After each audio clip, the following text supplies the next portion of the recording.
Ndugu waandishi wa habari, napenda kutoa taarifa kwa umma juu ya tukio la shambulio la kudhuru mwili alilolipata katibu mwenezi BAWACHA ambaye amefahamika kwa jina la Sigrada Wilherd Mligo. Huyu ana miaka 34, ni Mbena na ni mkazi wa Mji Mwema katika mkoa wa Njombe. Ikumbuke kwamba siku ya tarehe 25 mwezi wa 3 2025 Chama cha Demokrasia na Maendeleo kilikuwa na kikao cha ndani pamoja na viongozi wa taifa ambao waliongozwa na John Heche, kaimu mwenyekiti. Katika kikao hicho mambo mbalimbali yalijadiliwa, likiwemo liliokuwa linamhusu Sigrada Wilherd Mligo ambaye ni katibu mwenezi wa BAWACHA taifa, juu ya kufanya mikutano bila kufuata utaratibu wa chama hicho. Katika hoja hiyo kuliibuka taharuki na baadaye alielekezwa huyu Sigrada Mligo aweze kutolewa nje, na aliweza kutolewa nje ili kumpunguza munkari aliyokuwa nao kwa wakati huo. Lakini baada ya kuwa ametulia, yalitoka maelekezo ndani kwamba aweze kurejea na kikao hicho ili kiweze kumalizika. Lakini cha kushangaza, moja ya walinzi katika chama hicho cha Chadema ambaye amefahamika kwa jina la Noel Olivale, ambaye ni moja ya walinzi, aliweza kumshambulia kwa ngumi Bi Sigrada Mligo na kuweza kuanguka chini. Lakini wakati tukio hili linatokea, pembeni kulikuwa na baadhi ya askari polisi ambao walichukua hatua ya kutaka kumkamata huyo mtu, lakini baadaye aliponyoka na kuweza kutokomea, lakini tulifuatilia jina lake na kuweza kulipata. Kwa jitihada za kuweza kumpatia huduma ya kwanza kwa maana ya PF3 ikiwa pamoja na kufungua kesi zimefanyika na alienda kupatiwa matibabu. Na kwa sasa Bi Sigrada Wilherd Mligo amelazwa katika hospitali ya Kibena akiwa anaendelea kupatiwa matibabu, na jeshi la polisi tunaendelea kumtafuta ndugu Noel Olivale ili aweze kujibu tuhuma alizo nazo za kumshambulia. Lakini hali ya kiusalama na katika mkoa wa Njombe ni shwari, na mikutano hii ya Chadema inaendelea kufanyika na hakuna uvunjifu mwingine wa amani katika maeneo ya wazi, mbali na zile hoja ambazo zilizotokea katika ukumbi wa ndani wakati wa kikao chao cha ndani ambacho kilifanyika siku ya jana. Ikafika zamu yangu ya kuzungumza nikiwa katikati ya kujenga hoja yangu ambayo ndio nilikuwa naizungumza, nikakatishwa.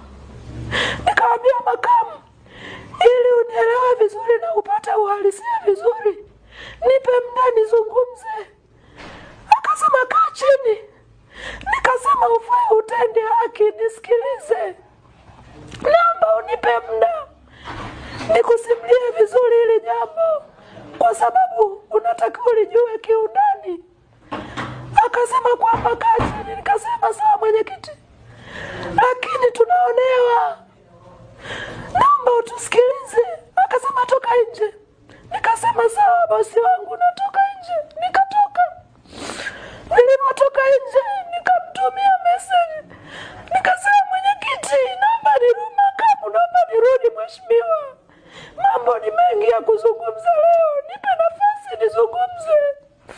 Nikamtumia message Heche moja kwa moja. Hakunijibu, lakini akaagiza nirudishwe kwenye kikao kwa maelekezo niliyopewa. Wakatoka watu kuja kunifuata nje, nikiwa nimekuja kuchukuliwa nje ili nirudi kwenye kikao nikamalizie hoja yangu. Akatokeza mtu anaita ni wa ulinzi na usalama, mimi simfahamu.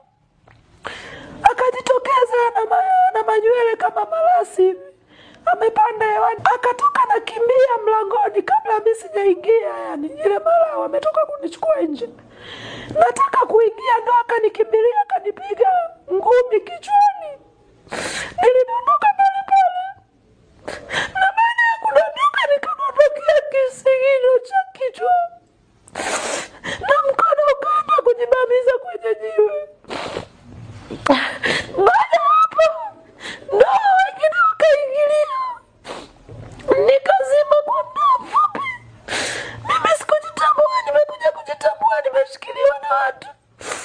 Bahati nzuri, kumbe wakati malumbano yale yanaendelea, jeshi la polisi lilikuwa kwenye doria. Jeshi la polisi lilikuwa kwenye doria ya kawaida. Kumbe polisi walikuwepo. Alikuwepo OCD, alikuwepo mkuu wa kituo na maaskari wengine wawili walikuwa kwenye doria ya usiku. Kumbe walisikia zile kelele tunazolumbana pale nje. Kwa hiyo wakasogea. Kwa hiyo OCD na mkuu wa kituo na mawipi wawili waliona mimi nikipigwa. Na nikaambia mimi na uawa huku mnaona. Basi pale nikachukuliwa. Nikapelekwa nyumbani. Nilipopelekwa nyumbani, nikalala. Nikiamini labda nitakaa sawa. Imefika saa 10 usiku nikakuta kunyanyuka siwezi. Kumbe nimeumia kichwani na mkono na mgongo. Tukaenda polisi. Tukaenda polisi tukachukua PF3. Na tukaja hospitalini. Kama mnavyoona naendelea matibabu, lakini maumivu ni makali sana. Nazidi kuchoka. Nimegundua niliumia nilipodondoka pale baada ya kupigwa ile ngumi. Na taarifa nilizopata ambazo ni rasmi, yule aliyenipiga ni mlinzi wake binafsi. Sasa sijui ni maelekezo au ni nini, lakini tuliziona dalili mapema. Kwa sababu vilianza vikao ambavyo havikuwa rasmi.